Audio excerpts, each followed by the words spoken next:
When did you get blind?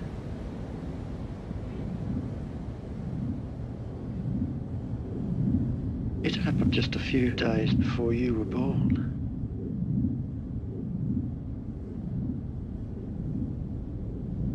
What made your eyes go poorly? They were sick and the doctors couldn't make them better. Notes on Blindness is a 2016 British documentary film directed by Peter Middleton and James Spinney. The film was preceded by an Emmy Award-winning short documentary of the same name, originally produced by the New York Times.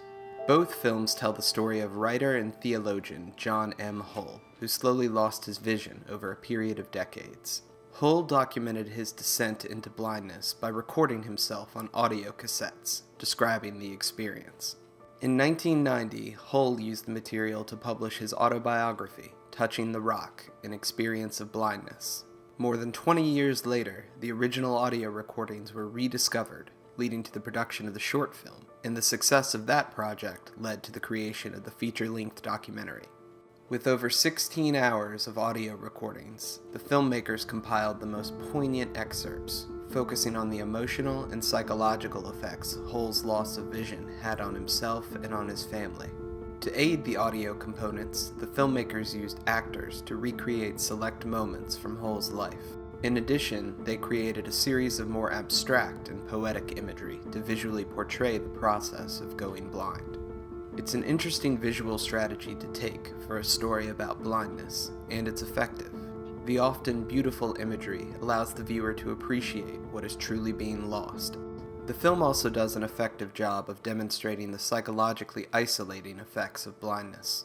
No longer being able to see the people you care about can have a lessening effect on your connection to them. This point is particularly poignant when Hull describes his children, whose faces he remembers with diminishing degrees of accuracy. Hull describes a sense of hopelessness and frustration as he comes to terms with his inability to fight off his encroaching blindness. But ultimately, the film is a hopeful one. It doesn't shy away from the tragedy of Hull's circumstances, but it also emphasizes Hull's renewed appreciation for his life and the people he loves. The short film version of the documentary breezes by and left me wanting to delve further into Hull's recordings and the visual experience of his loss of sight.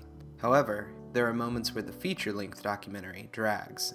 With an increased budget, the feature-length version also boasts more surreal and visually abstract imagery, which made the film feel somewhat less intimate and personal than the short.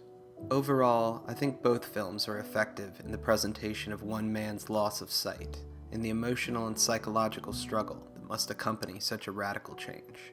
I give Notes on Blindness a 4 out of 5.